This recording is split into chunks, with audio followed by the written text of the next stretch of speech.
Hello there, my friendly friends, and this is Crouching Tigers and the YouTube channel in which I, Patrick Collister, and legend and guru Steve Henry. Hello, how do you do? Talk about advertising issues, and today we're going to talk about the Ford Ecosport.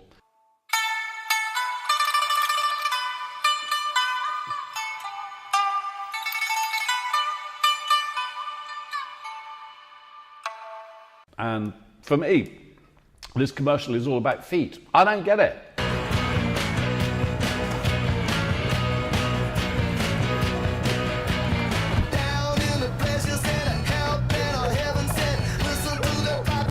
Ford, for people with feet. For feet everywhere. Whatever your next step, take it with the new Ford Ecosport. Our next step in small SUVs. What's it about, Steve? You explain. New Ford Ecosport. I'm not sure I know any more than you do, Patrick. I think it's about Ford saying it's their next step in SUVs.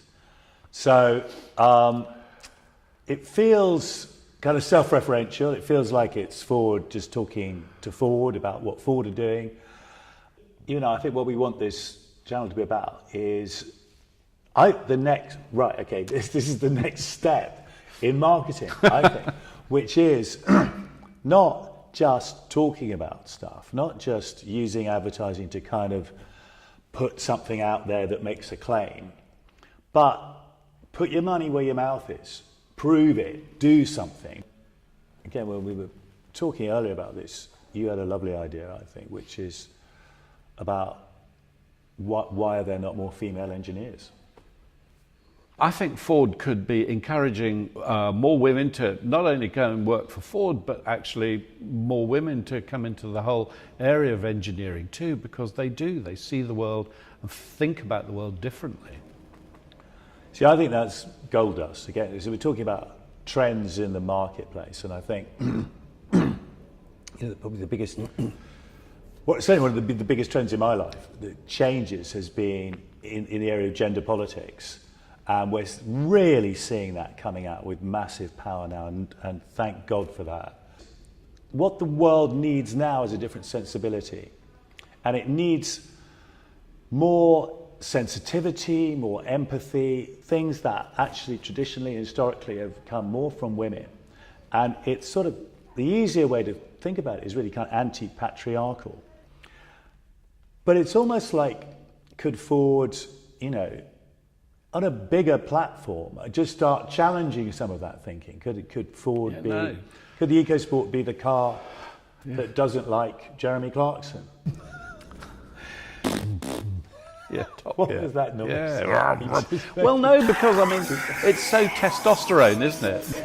Well, I mean, running Clarkson over would be a kind of masculine thing to do. So maybe the car that wants to beat its horn at Jeremy Clarkson, or the car that won't stop and pick up Jeremy Clarkson. The car that has a different take on the world to Jeremy Clarkson. I mean, I don't know. There's something there. It's what's in that is the germ of an idea, the start of an idea, of trying to tap into, essentially, the sensibility that you see in the millennials, and you see it in the men and the women in the millennials. Which is a thoughtfulness, an engagement with the world, a lot of anxiety, a lot of concern, a lot of worry, but care. Years ago, when I had my own little agency, we were asked to adapt some ads from a big computer company based in Hong Kong called Wang, and their strapline genuinely was "Wang cares." And we said, guys, we really think you should rethink this.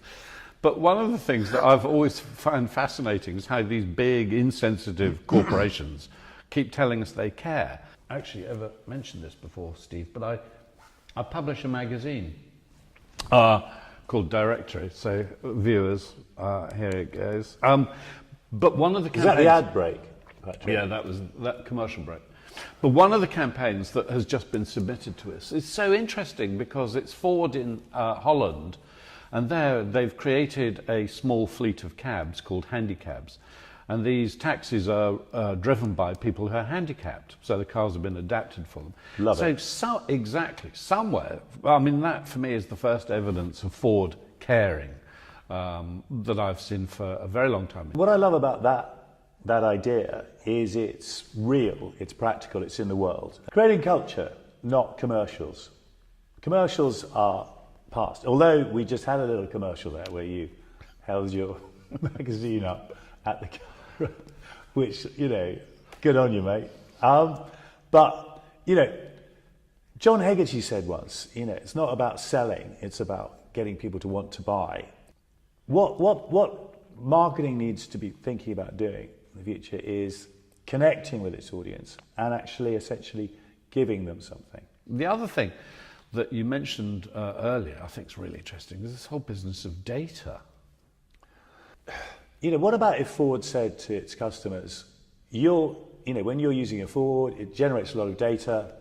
Now, we could use that, let's be really honest with you, we could use that data we can monetize it. It's gold, it's worth a lot of money, data.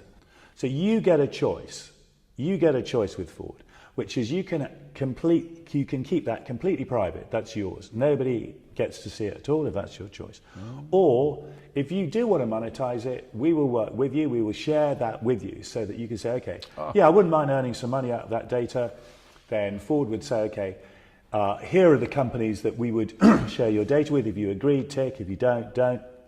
The money that we get from sharing that data with those companies will be split 50-50 with you. I mean, I don't know. Well, here's a thought. Something like that. Here's a thought. How about also Ford moving across into the insurance business? Yeah, because, you know, my mobile phone knows where I am. And by the way, last week I was in America. I've been in Rotterdam for the last 2 days. Why am I paying insurance on my car that's parked outside my house? You know, actually the data is able to show that I'm nowhere near the bloody thing. Beautiful idea, because it's saving people. So it's literally giving something to your customers. It's disrupting a sector, the insurance sector, that needs disruption, that is going to go through massive disruption. But it feels to me like business, whether it did it then, but it certainly needs to do it now, needs to change its attitude to be win-win. So, you know, anyone who's been on a negotiation course, and probably all of us have been on negotiation courses at one point or another, you only really remember one thing from it, which is win-win, not win-lose. Yeah. So if I'm engaged in a piece of business with you and I exploit you, then I can pocket that money, but I've lost a customer. And that's more important in the long run than making a bit of money out of you at this particular stage in time. So that attitude of win-win, working with your customers to co-create something, has got to be the future. And, you know, whether it's about Ford, as we were saying, helping people with housing, helping people with jobs, helping people with the startup culture, helping more women become engineers, addressing some of the things that need addressing, whether that's, you know, knocking Clarkson back a bit or whatever, you know. This is where brands need to get involved. They need to have opinions, they need to care, they need to show that they care. So that's it, friendly friends, cheerful chums, chummy chums. We've had some fun chatting about this. We've ended up with the thought of, you know, what can Ford do with their marketing budget to make the world a better place, which might involve running over Jeremy Clarkson, or at the very least, picking an argument with him. If you got any comments about what we're doing, I hope you have, get involved. Stick something in the comments below. And subscribe to the channel, and we'll be back with another one very soon. Coming soon.